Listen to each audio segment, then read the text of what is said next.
哎，刘涵，我跟你说，我终于考完试了，快累死我了。看我买的盆栽，好看吧？怎么了？海潮呢？哎，刘涵，怎么了？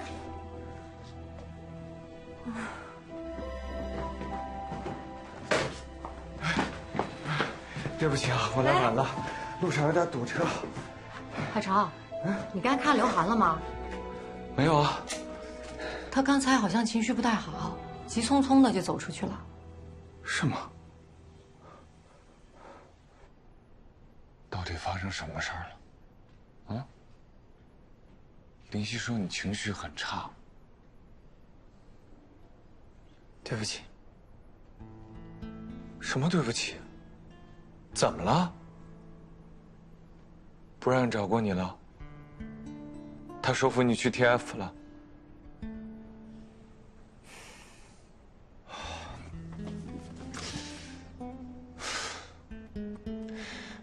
李东升刚刚签完融资合同，刚签完你就要走，你不是说你不会变的吗？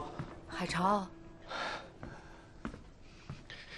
是不是Brian也知道你爸爸的事情了，做了感动你的事儿了？这都是套，都是圈套，你知道吗？如果一个人拼命的骗你，那也是因为他在乎你。那也未必吧。刘涵，具体发生了什么事，能不能先跟我们说一说呀？不要说了，我已经决定了。你不说是吗？那我去找Brian。他居然还打给我了。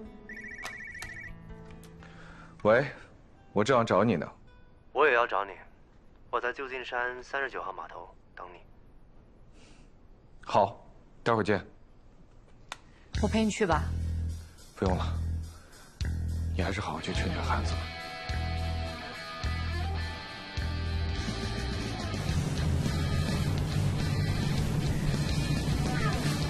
你要带我去哪儿？到了你就知道了。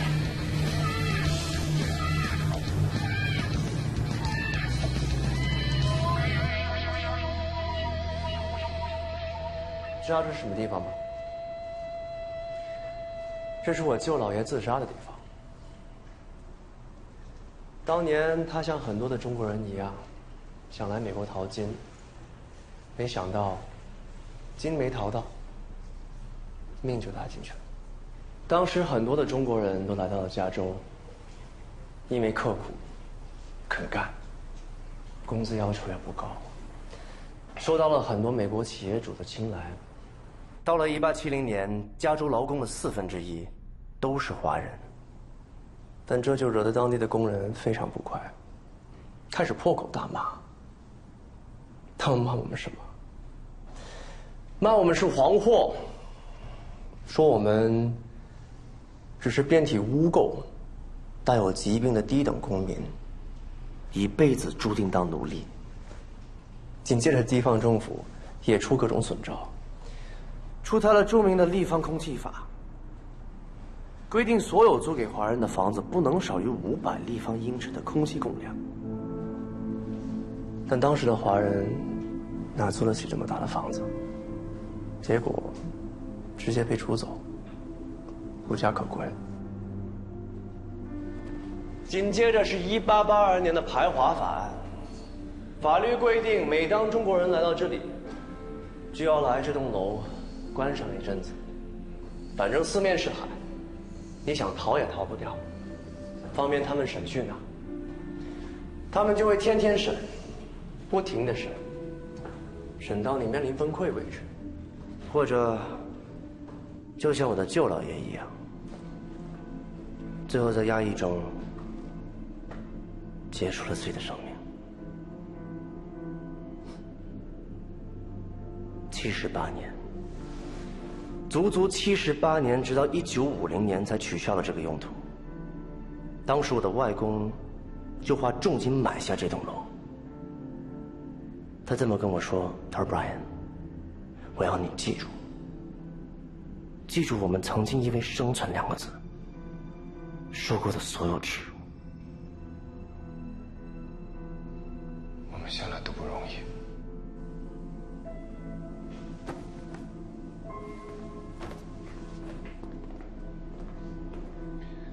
你的目的我知道，你想用情怀打动我。利益我也会给到你的，但是我相信你和我一样，很看重情怀。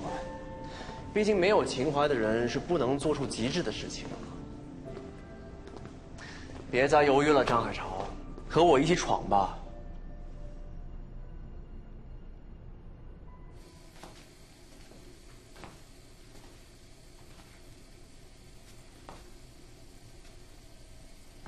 刘涵，方便聊2句吗？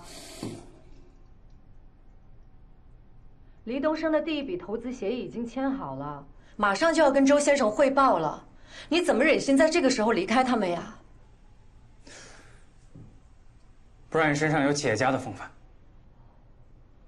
或者说，他有值得我们学习的创业者的风范。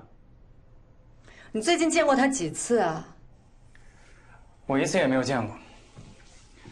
但是今天我一直在想，什么是创业者？创业者是创造就业机会的人，而且是创造最好的就业机会的人。Brian 创造的就业机会，完全契合我所有的需求，甚至远超预期。创业者，创造就业机会的人。后来我才知道这句话真正的意义。当时的事情回想起来有些琐碎。这个朋友的爸爸破产了，那个朋友的爸爸生病了，可这些事偏偏都是每个人都有可能遇到的。最好的企业应该是一个员工和他家庭的避难所、医院、提款机、保险公司以及养老院。这样的伟大又具备安全感的公司，世界上不多，是人人都向往的地方，也是每个有责任感的创业者最终的目标。我知道你想说什么，你想说中国现在的科技地位很落后，中国几乎没有自己的半导体公司，从设计到封装都没有，更何况是制造。既然现在已经出来了，不如我们就放开视野，一群老同学天天在一起，应该学习不到什么。所以我一直说你很聪明。你还会说，以前的华人备受欺凌，没有自己的话语权。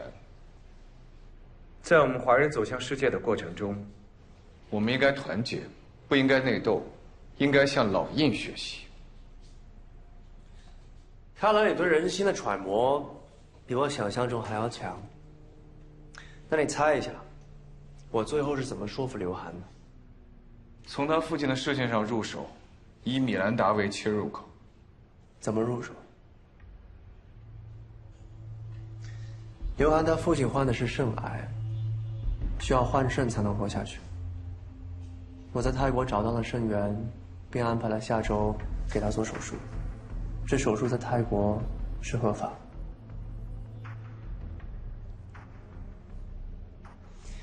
很多的 CEO 只关心自己的 title，CEO， 我不一样，我是真心关心我的员工或者潜在员工的所有需求。黎东升也关心，他只是没有经验，他还在成长。你就陪伴他成长吗？啊，用你的才华、你的青春陪伴一个像婴儿一样的 CEO 成长吗？海潮，你别忘了，你还得面对我这样的对手。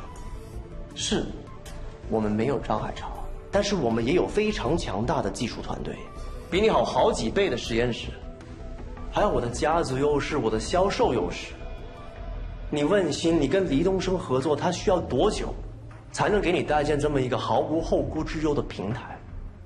再说，黎东升在融资方面过于激进，他已经犯下了不该犯的错误。你了解吴晓吗？马桶大王。我说的是他的背景，他的人脉。创业能不能成功，天使投资背后到底是什么人非常重要。这个我知道，无非就是战略投资和联合投资嘛。战略投资就有点像入赘，虽然是舒服，但是难免被资方控制。联合投资呢，就像是娶了好多个老婆，情场都挺好，打起来谁也受不了。吴晓这个人呢，没有背景，不会对你造成什么危险。当然不是了，吴晓是 Brian Wong 的人，这个协议里面写得很清楚，他们随时可以转让股份。来，你不相信，你看一下，你翻去第6页，找找看。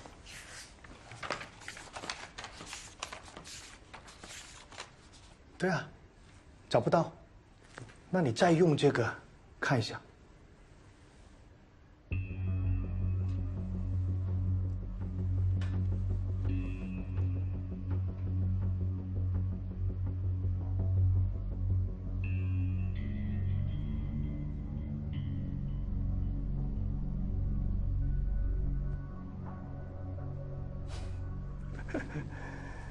在美国的保险业啊，都是这样玩的，你不会不知道吧？东升，我是非常欣赏你，你很有想象力，而且也很有魄力，唯一缺乏的就是经验。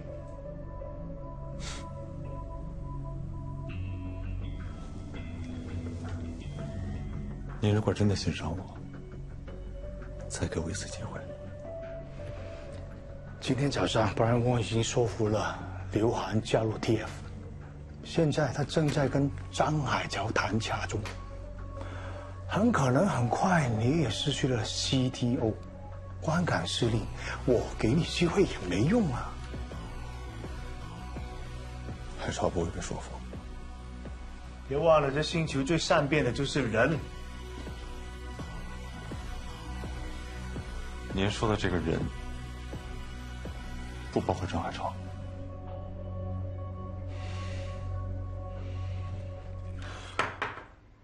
你还真是会谋划呀！做企业从来就是一场关乎人性的游戏，谁能拿住人心才能成功啊！你是什么时候盯上我的？比其他人略早一些，所以 CTO 的位置，我是一直留给你的。那你凭什么认为我就一定会去你的公司？你还能去哪儿？大公司，大公司就像恐龙一样，又大又慢，流程复杂。芯片初始公司，有多少真正能成功？但是我这里有最先进的设备，有最先进的管理理念。我家族与美国的芯片代工厂有千丝万缕的联系。这一切是能够帮助你成功的，张海潮。你又何必要舍近求远，非得加入离东上的草台班子？你刚才说的很对，印度人很团结，而我们呢也要团结。我不想和你内耗。我的想法很简单，最强的 CTO 就应该和最强的 CEO 牢牢绑定。如果我是最强的，那么我选择哪个 CEO， 我就能成就哪个 CEO。你真的很狂，你知道吗？还说我狂呢。But 也是我欣赏你的地方。OK， 你就回答我一个问题：最强的技术就能成就最强的企业吗？向来是日本的半导体技术全球最好，他们对细节的编织令人叹服。又怎样？技术用的不合适，反而是包袱。这种先进技术就像当年达尔文在加拉帕戈斯群岛找到那些稀有物种是一样的。说好听，它很稀有，它非常的珍贵，进化的非常奇妙；说难听，它封闭，无人问津。就如你刚才所说，一群老同学瞎起劲。如果你的技术不能商用怎么办？如果你没有足够的战略眼光，看到未来的世界需要哪种半导体技术，你所有的研究都是白费的。你得问你自己，现在的李东生有这样的战略眼光吗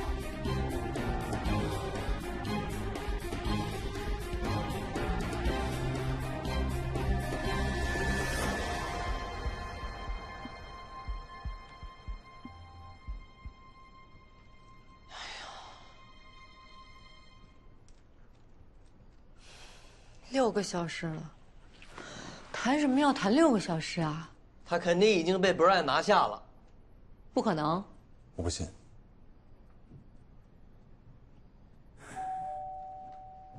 谁呀？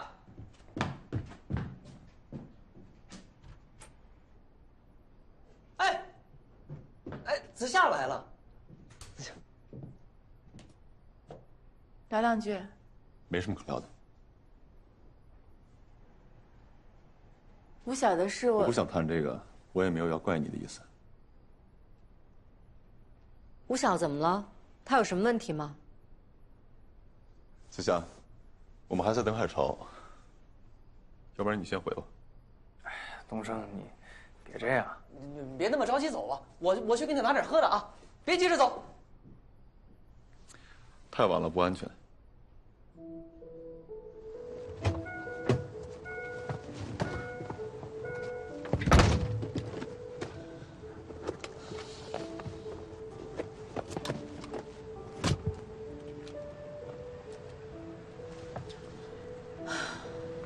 喂，是我。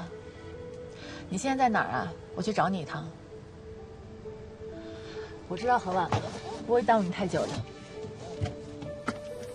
我20分钟就到。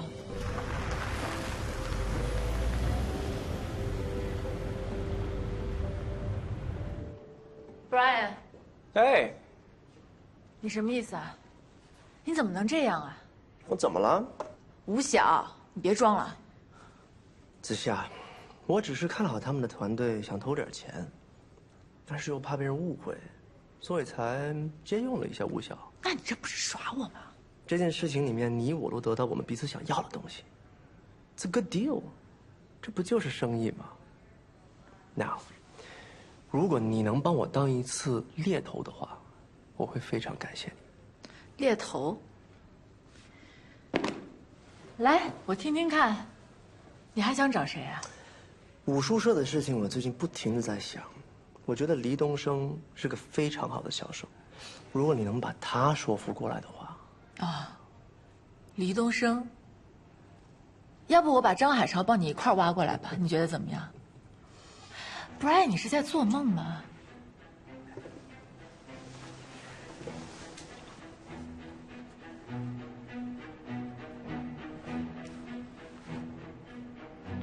你的实验室太棒了，像外太空一样。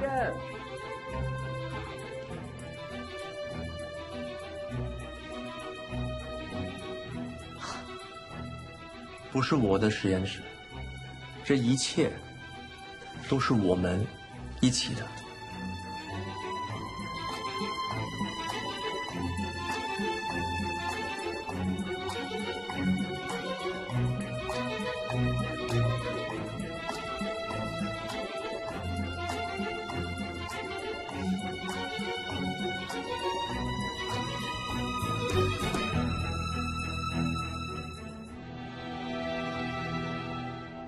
林夕，林夕，我觉得海潮被策反了。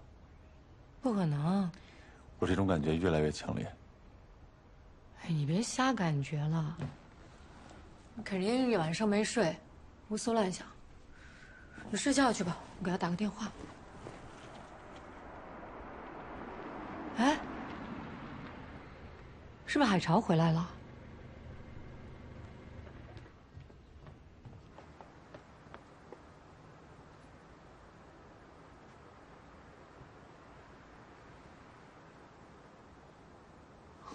完了。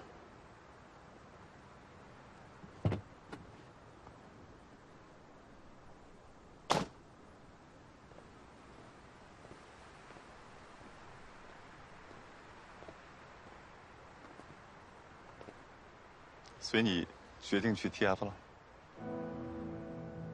为什么呀？你疯了吗？张海潮，你别闹了。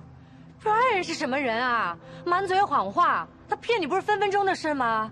我没有被骗，我想得很清楚，而且我想了很久，我有我的理由。你什么理由啊？你有什么理由？这算什么？我现在不能告诉你。那你能告诉我什么？当我们回头看看，这只是我们成功路上的一个小插曲。没有今天哪有以后啊？我要是你的话，我也会很生气，所以我不反驳你。张海潮，你行。东升，东升，这都是有原因的。能告诉我为什么吗？东升的布局还是有些问题的，成功的概率很低。我们既然来到了美国，就应该抱着开放的心态，去好好的学习。创业是学出来的吗？想要缩短创业成功的时间，提高成功的概率，最终达到成功的目的，能给我的容错率是非常低的。我不敢拿东升来赌，至少现在不敢。你明白吗？我不明白。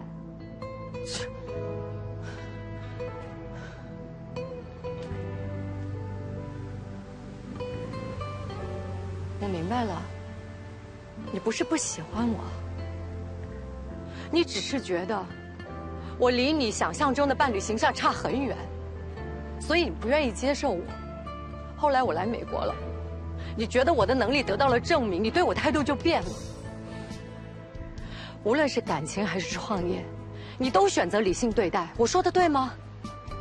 不完全对，基本上还是对的。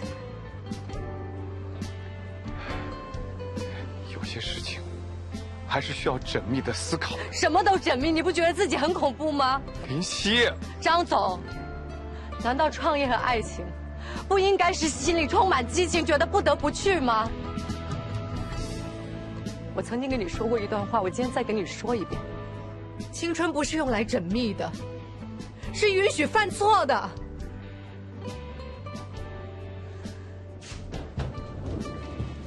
你这是要去哪儿啊？怎么了？如果你要怪我，你尽可以啊。我不怪你，我也不怪他们。但是我现在没有办法跟3个 TF 的人当室友，就这么简单，请理解一下。那你也加入 TF 呢？你说什么？我知道你一直心气儿很高，但你可不可以把自己放下来一点？你看海潮，他这方面做的就比你好，而且Brian说了，他非常欢迎你。你要是去了，销售总监的位置一定留给你。你羞辱我？你根本不了解我。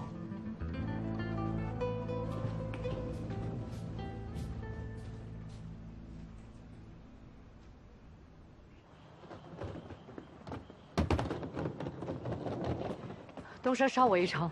走。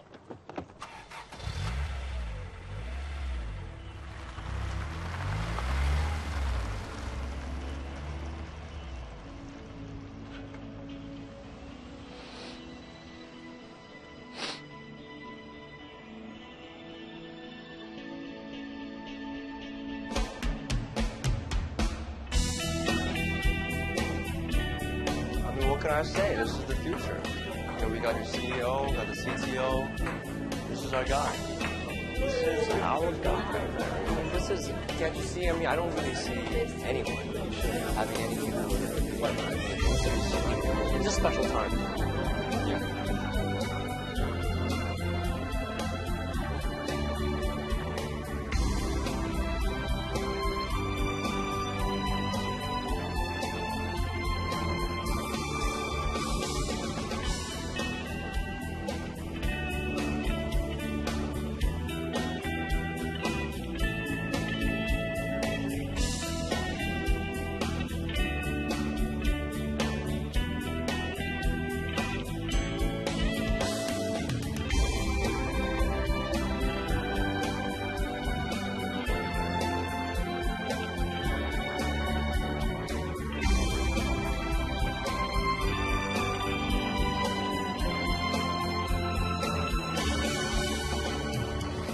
巴菲特你们知道吧？他每年的利润也就稳定在10%几，而我开发的软件是多少？多少？这2个月程序推荐的股票每天的涨幅都在0.2%。算一算，1个月去掉休市的日子是多少？3%。1年是多少？36%。20年呢？想想看，想想看。我跟你们讲，复利是一个非常可怕的事情。你就实验了2个月不算数的。巴菲特几10年来每1年都能保持稳定的增长，你要超过他还远呢。行，不36了，我们打个折，18%能有吧？那也比巴菲特强多了。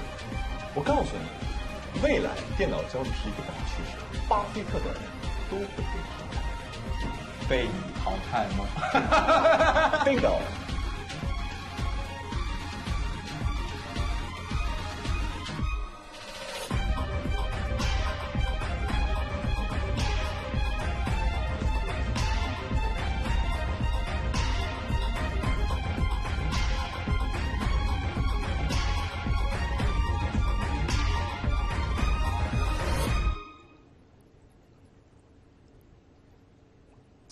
这月我们的涨幅是多少 ？Eddie， 20%。Tom， 45%。James， 100%。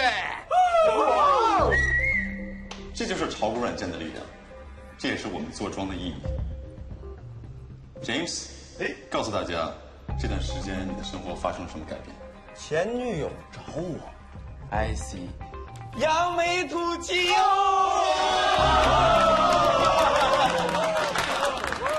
各位，我告诉你们一个秘密，在这个世界上只有2种男人，一种是没有钱的，另外一种是有钱的。我们要当有钱的男人，为什么？因为只有有钱，我们才能去跑车店买跑车，兰博基尼够吗？不够，我们需要110尺的游轮，游轮上站满了美女。那时候的李东升走火入魔般只想赚钱，他觉得一切都是因为他没钱，因为没钱得不到海潮的认可，因为没钱得不到子夏的认可。我劝过他，可是疯魔的他什么也听不进去。Money， 仿佛这个词有魔力，能带来世间的一切。很后来他才知道，无论爱情还是金钱，当你特别想拥有时，一定咫尺天涯。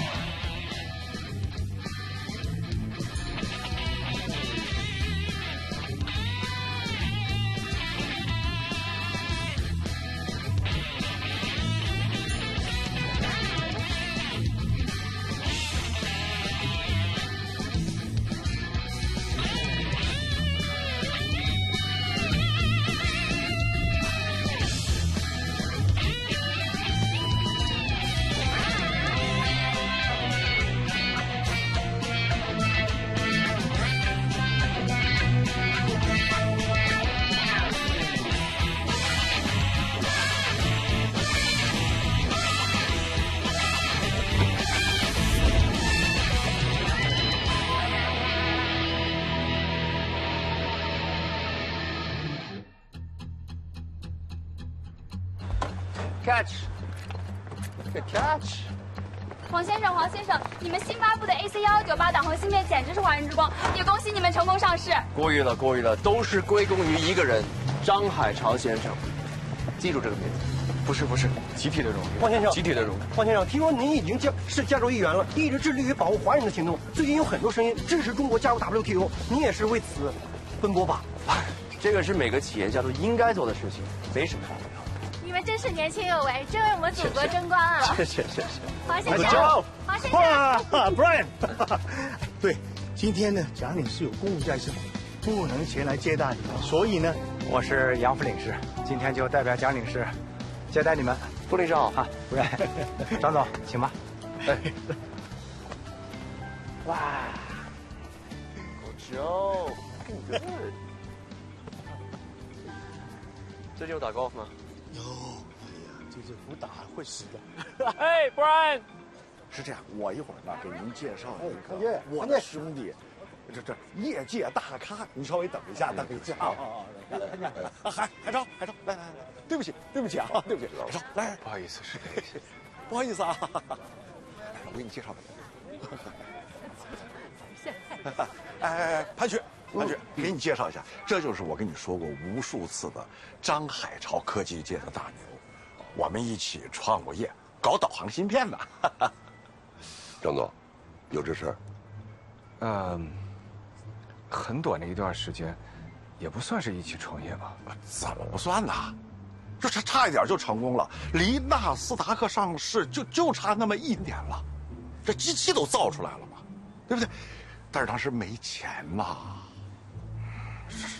没厂房，什么东西都没有，也没有政府的政策和资金的扶持，对不对？但是这一次不一样了，长江团队来就是想把你们这些顶尖人才请回去，我们重新创业。这件事情还有待考量。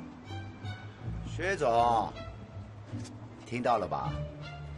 我们海潮讲了啊，你有待考量。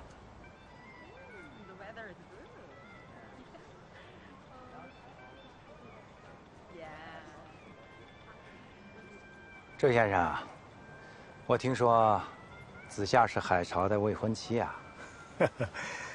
你好像挺关注这个事。我们这种有女儿的，看到海潮这样的，只要他还没结婚，心里多少是有点期许的。不过，子夏这种女孩一出现，我们心里的小火苗，吧唧一下，可就灭了。我还是祝你好运。哦，谢谢，我去看看。你说的这个事情啊，我早就听我们子夏说了。海潮要做芯片，你老让他干别的，甚至还想动用他的名号去搞什么科技用地。幸亏我们海潮刚正不阿，绝不屈从，这才出了国。海潮，这回我们一定会吸取教训，绝对不能容忍挂羊头卖狗肉的事情发生。你胡说八道什么呢？什么胡说八道？从什么地方听来的这种道听途说的消息啊？你没关系，来，什么没关系啊？中国建的产业园都在挖山海潮。真的吗？是啊，你说搞不搞笑？你 a star。明晚，我订了极好的法国菜，我们一家人好好聚聚。一来呢，庆祝你上市成功；二来，庆祝我们子夏进入红木资本，怎么样？啊？哎呀，有没有礼貌啊？我们这边还没聊完呢。那个潘雪，是这样啊，以前我是让海潮做了一点点别的事情，但是您知道，芯片这个东西是考量一个人的耐心的，花钱如流水，而且投资回报的周期特别的长。那为了凑钱，我让我妹妹黄灵溪都帮她去卖学习机凑钱，就这样钱还不够。不信可以问我妹妹啊，回头可以找她来一道吃个饭。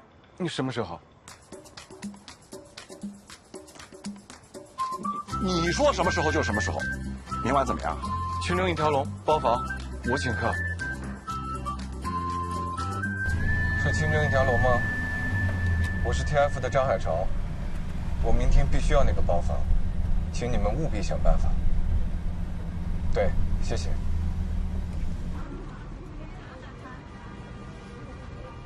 海潮，昨天是我拎不清啊，我们都是中国人，吃什么洋玩意儿呢？我刚才跟经理打过招呼了，认识了，以后咱们就清蒸一条龙啊！不用，真不用，什么要的，就是一条龙。来，坐。哎，这个座位我不好坐的，这还是留给区长和领事吧。拎得清啊！那这里，来，行，好，我陪着。好，来，坐。您坐我旁边。好，您坐我旁边。来，坐。哎呀，没想到你也那么早来。包房不是我们李老板的吗？凭什么给别人？订这个包房的人很重要，比我们李老板还重要？哎，不是，不好意思啊，李老板 ，TF 的张总订了这个保件 ，TF 是上市公司明星企业，他是上市公司，我们就不是正经买卖了？哎呦，我不是这个意思，你别误会。哎，李老板，你这，哎呀，哎呀，确实今天你看这是不是太不好意思了？东升啊，你怎么还是这副腔调？经理，你们唐人街现在都这样了。哎呀，我们海潮是华人之光。李东升，我不是要说你，你怎么还跟上学时候一样，做事那么冲动啊？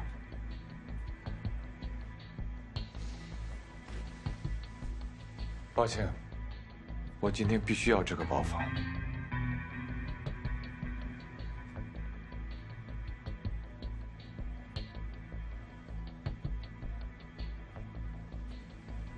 让了。不好意思啊，你二位慢坐。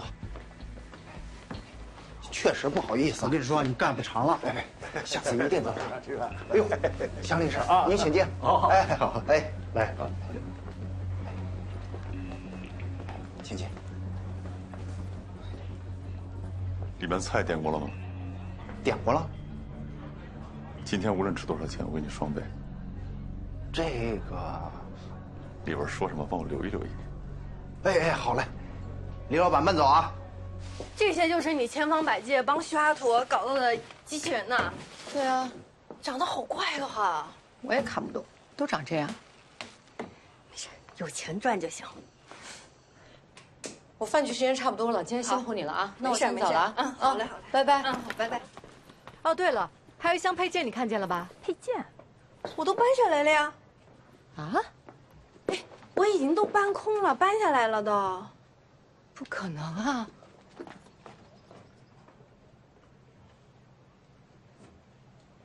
完蛋了，他们一定是故意不给我配件的。为什么呀？这些LB机器人是敏感品，是我想了个办法，以废品拍卖的方式给弄到手的。他们要是给了我配件，那就证明它不是废品呗。哇，那这些人也太坏了哈！他们要配件干嘛呀？没用啊，垃圾。垃圾。垃圾场。哦哟，这诚意满满。哎，乔总，那上海也叫不要太丰盛啊！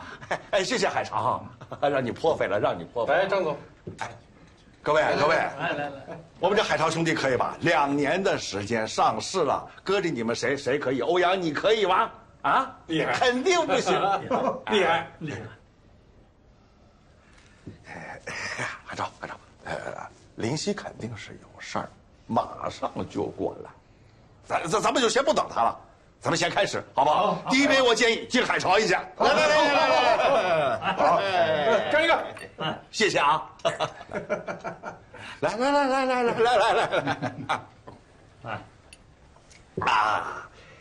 哎，刘汝京这个人是有情怀啊，他人是台湾的，但是心系祖国，心心念念要在祖国做点贡献。并且承诺在13个月之内建成一条生产线。哎，现在生产线有了，缺什么？缺设计师啊，缺像海潮这样顶尖的设计师啊。海潮，哎，有没有兴趣把你的这个导航带回国家呢？我们太渴望了。那个对，布莱恩也提过。要在我们长江开分公司，开设分公司呢，那就又是由境外资本控制的企业了，那所有的专利它都不是我们自己的。我认为，长江高科园的核心还应该是自主研发。说到我心里了。就靠你们几个人就能研发出来啊？为什么研发不出来？对呀。哎，为什么研发不出来呢？海潮，要相信人的。你知道现在国家的政策吗？我知道我们国家现在开始重视半导体了，我一直等着这一天呢。哎，你真打算回去？毫不犹豫的。看来海潮总深思熟虑过了，那我就放心了。那关于是哪方面的技术想过吗？用于手机的导航芯片。还是导航技术，那不就是复制粘贴吗？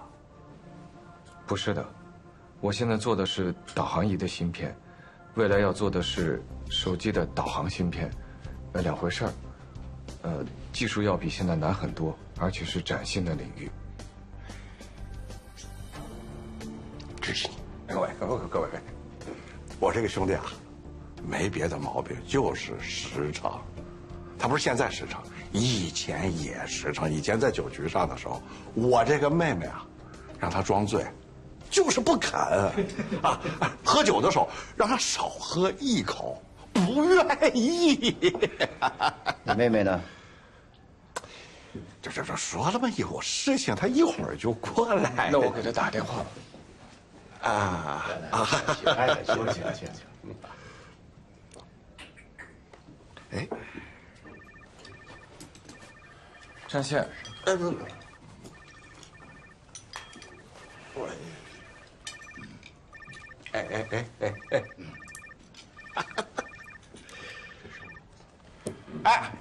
妹妹，你这干嘛呢？一桌子人都在等你，你能有什么急事情啊？哪个州？什么？你怎么可能没有配件呢？